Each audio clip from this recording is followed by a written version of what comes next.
पार्टियों में बटे हुए हैं, इसलिए हमारी आपकी एक सभा नहीं हो पाती और हम आप सभी लोग एक मंच पर नहीं आ पाते।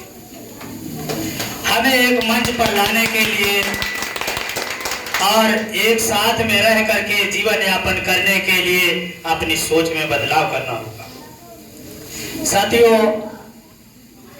हम देखते हैं अपने आसपास पड़ोस में अनेकों ऐसी घटनाएं दुर्घटनाएं होती हैं और सरकारी भी ऐसी कार्यशैली होती है जो जाति और मजहब के नाम पे कार्रवाइयां की जाती हैं।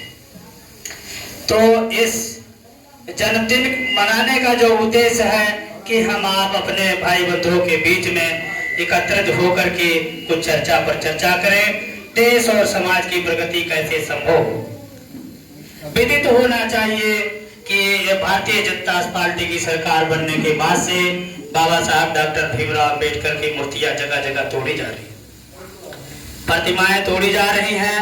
इससे नुकसान मेरे समाज को नहीं है। अगर मूर्ति यहाँ बहराइच में तोड़ी जाती है तो महाराष्ट्र और बंगाल और पंजाब में हंगामा होता है। इतनी ही चलंगारी और क्रांति फैलती है जितनी बाबा साहब की मूर्तियां तोड़ी जाती है। लेकिन जो हम लोग अपने घरों पर, दरवाजे पर या पार्कों में प्रतिमा स्थापित किए हैं उन्हें तोड़ा जा रहा है। लेकिन एक ऐसे महामानव जिन्होंने इतना अथक प्रयास किया कि आम जन सामान्य के बीच में तो उनकी मूर्तियां तोड़ी जाती हैं, लेकिन हाई कोर्ट और सुप्रीम कोर्ट और देश की जितनी भी अदालतें हैं और बड़े बड़े संस्थान हैं, सभी में बड़े सम्मान के साथ बाबा साहब के फोटो लगे हुए हैं। ये मनोवादी विचारधारा के लोग गांव मोहल्ले में और पार्कों में जो लगी बाबा साहब की प्रतिमाएं तोड़ते हैं। अगर इसमें इतनी ही हिम्मत है, औकात है, तो सुप्रीम कोर्ट और हाई कोर्ट में बाबा साहब के फोटो लगे होते हैं, जहां पर जजेस बैठते हैं, न्यायाधीश महोदय, वहां पर जाकर के क्यों नहीं तोड़ते हैं। इसका कारण एक ही है साथियों कि हम उनकी ही विचारधारा में पलते हैं। एक दिन जन्म जयंती मनाने के लिए अपना विचार बदलना चाहते हैं तो ऐसा संभव नहीं। हमें विचार बदलने के लिए और एक मंच पर आने के लिए, चाहे वो सामाजिक हो, आर्थिक हो या राजनीतिक हो, संगठन की आवश्यकता होती है। बाबा साहब डॉक्टर भीमराव अंबेडकर ने कहा था, शिक्षित बनो, संगठित रहो, फिर संघर्ष करो। साथियों, बिना शिक्षा के ही हम लोग संगठन बनाना चाहते हैं और संघर्ष करना चाहते हैं, जो कि संभव नहीं। हमारे लोगों को कोर्ट कचहरी में, थाना अदालत में, हर एक जगह, हर एक मोड़ पे ठगा जा रहा है। तो ये सरकारी संस्थाएं हैं, वहां पर मूर्ख बनाकर ठगा जा रहा है और धार्मिक रूप से हम लोगों को उस संस्था के बाहर भी ठगा जा रहा है। तो इस समाज की अगर सबसे बड़ी बुराई कोई है तो पंडित जी है, जो हमारे समाज में विवाह की मुहूर्त निकालने आते हैं। अगर कोई विरोध करता है तो पंडित जी ही विरोध करते हैं बहुजन समाज का। अभी दुर्गा पूजा आएगा तो बताने आ जाएंगे कि कितने बजे से नवरात्र चालू होगा, मुहूर्त क्या है और कब मनाना है। लेकिन बाबा साहब की जयंती है तो इसमें कहीं कोई पंडित जी किसी से मिलने नहीं आए कि आप लोग जयंती मनाएंगे तो हम भी सहयोग करेंगे। तो साथियों, समाज को बदलने के लिए हम लोग ये प्रण लेंगे कि अब हम पंडित जी को बुलाना बंद करेंगे। ना ही गृह प्रवेश में और ना ही शादी में, ना ही मुंडन में, किसी भी अनुष्ठान में इनको बुलाना बंद कर देंगे तो हमारा समाज और हम स्वयं बदलाव में आ जाएंगे। और साथियों, बिना बदलाव के और एक दूसरे के संपर्क में आए यह परिवर्तन संभव नहीं है। साथियों, माचिस के अंदर तीली रखी रहती है, जब तक उसको रगड़ा नहीं जाता आग नहीं निकलती है। तो साथियों, उसी तरीके से मौका आने पर वो पंडित जी तीली निकालकर माचिस पे रगड़ करके अपना काम निकाल लेते हैं और फिर उसके बाद में उसका वो जो है तीली और माचिस को उसी के अंदर रख करके छोड़ देते हैं। तो हमारा कहने का मतलब ये है, आप सभी लोग जानते हैं कि बाबा साहब का आज जन्मदिन है। आज ही के दिन बाबा साहब का जन्म हुआ था। इस पे ज्यादा प्रकाश न डालते हुए हमें इस बात पे प्रकाश डालना है कि हम और हमारा समाज एक रास्ते में कैसे आए, एक रास्ते से हम अपने मुकाम को कैसे हासिल करें।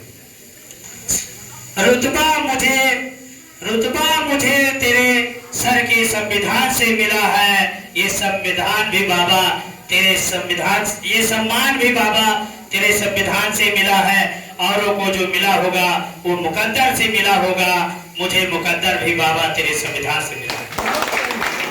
साथियों, पंडित जी शादी की मुहूर्त निकालने आते हैं, लेकिन जब पति पत्नी में कोई रिश्ते में खटास आता है तो हम लोग अदालत जाते हैं। मंदिर क्यों नहीं जाते हैं? क्योंकि मंदिर से हमें ज्ञात होता है कि मंदिर से फैसला होने वाला नहीं है। यही अगर सोच हमें पहले आ जाए जब हम शादी की मुहूर्त निकालते हैं तो हम उन्हें क्यों बुलाएं? बुलाना ही बंद कर दें। जब हमारे फैसले कोर्ट कचहरी में होते हैं, हम बीमार होते हैं, डॉक्टर के यहाँ इलाज कराते हैं, इन सभी जगहों पर, इन सभी स्थितियों में अगर भगवान हमारा साथ नहीं देते हैं तो हमारा ये मानना है और समाज से अपील है कि ये सब ठगने के साधन हैं। जिस तरीके से एक मॉल में तरह तरह के कपड़े लगाए जाते हैं और लाइट लगा दी जाती है, कपड़े कितने भी भद्दे हो, प्रकाश में वो अच्छे चमकीले दिखते हैं। इसी प्रकार से कहे सूर्य ग्रहण, कहीं चंद्र ग्रहण, कहे नवरात्रि, कहे ये पूजा, कहीं वो पूजा, वो एक रोशनी की भांत होते हैं जो क्षणिक होते हैं, हम लोगों को सुंदर दिखाने के लिए होते हैं और उन्हें अपनाना, अपने आप को धोखे में डालना होता है।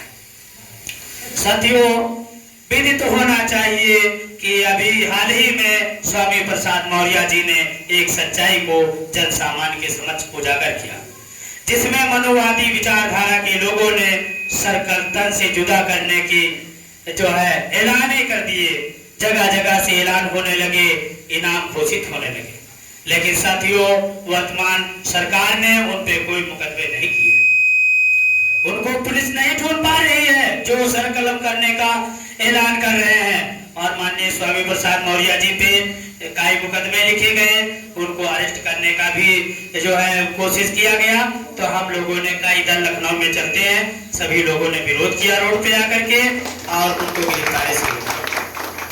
साथियों, मौर्य साम्राज्य का इतिहास, इस अगर बाबा साहब डॉक्टर भीमराव अंबेडकर पनपे और फले और फूले तो ये मौर्य साम्राज्य की देन रही, क्योंकि मौर्य साम्राज्य महात्मा बुद्ध के बाद में मौर्य साम्राज्य ने ही बौद्ध धर्म की नींव को मजबूत करना चालू किया और आज तक हमारा जो है ये कारवां चलता चला आ रहा है। हमें दुख होता है कि जिस मौर्य साम्राज्य ने बौद्ध धर्म की नींव रखी महात्मा बुद्ध के बाद में मजबूती का काम किया, उसी समाज के लोग पंडित जी को बुलाकर भागवत करा रहे हैं। अब श्री रामायण की चौपाई, ढोल शूद्र गवार की चौपाई सुनते हैं और अपने आप को गौरवान्वित महसूस करते हैं। साथियों, हम लोगों को मुंडन के नाम पे ठगा जाता है। किसी के यहाँ बच्चा जन्म लेता है, बस उसका मुंडन मांग लिया जाता है। और छोटे से छोटे व्यक्ति होते हैं, गरीब लोग हैं, तभी 2-4-5 हजार रुपए खर्च करते हैं। तो वो पैसा इसमें न खर्च करके अगर उसी दिन ये मान लिया जाए कि इस बच्चे को इंग्लिश मीडियम स्कूल में पढ़ाना है, तो ऐसा हमारे समाज के लोग कोई नहीं। हम लोग इसीलिए पिछड़े हुए हैं क्योंकि 1,95,000 90,000 रुपये पर year D pharma B pharma की फीस है और हमारे गरीब लोग फीस नहीं दे पाते हैं क्योंकि उनके पास थोड़ा सा भी पैसा होता है तो कहीं 50 साल पहले जो उनके बुजुर्ग मर गए होते हैं उनको जन्नत में पहुंचाने के लिए तीर्थ यात्रा पर निकल जाते हैं और वहां पे भी बैठे हुए जो हमसे जिंदा जीते हुए इतना नफरत करते हैं, वो पैसे की लालच में वहां महाठग बैठ करके हमारे बुजुर्गों को जन्नत भेजते हैं। ये दोगलापन है, इसी को तो समझना है। जिंदे व्यक्ति किसी चमार के घर में खाना नहीं खाएंगे लेकिन उसके घर में भागवत कर देंगे, भागवत करके उसके घर के भोजन को भगवान को भोजन लगा देंगे और पंडित जी स्वयं नहीं खाएंगे।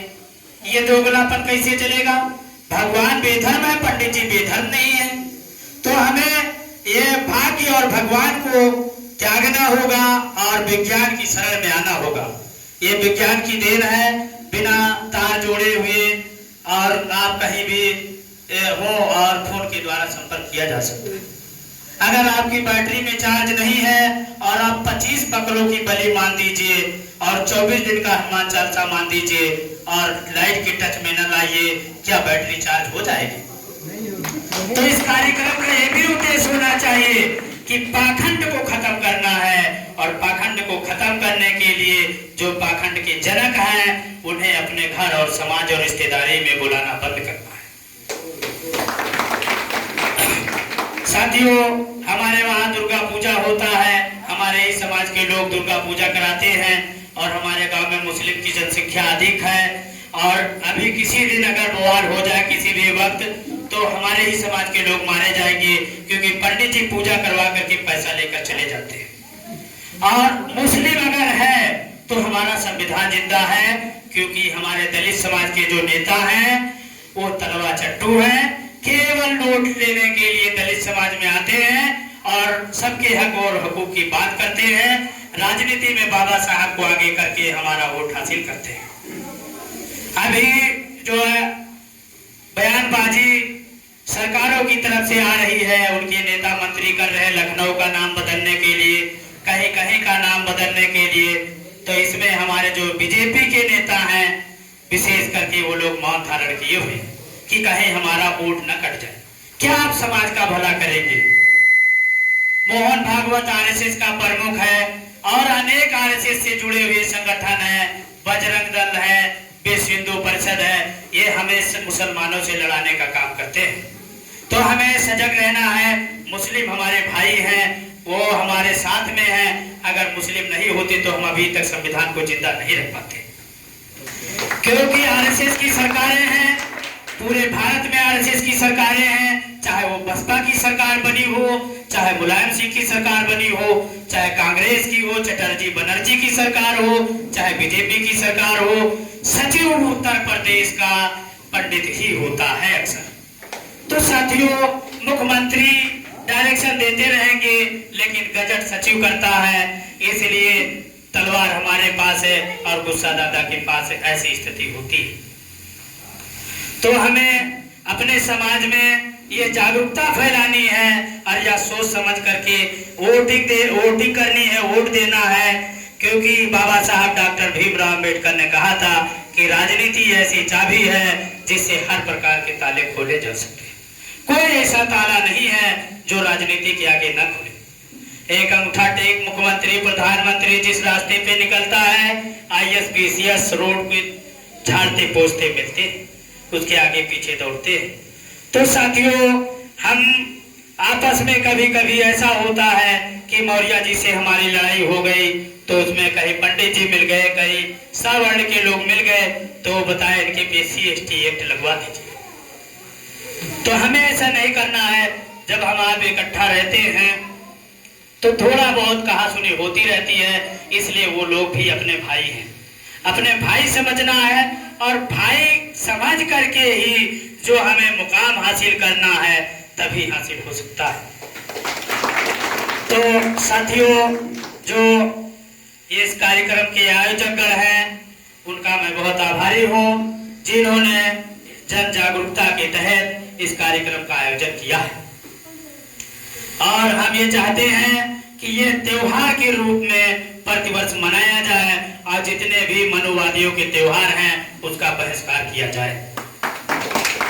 साथियों, हम देखते हैं जब छोटा बच्चा रोता है तो महिलाएं कहती हैं चंदा मामा है, चंदा मामा है, चंदा मामा है।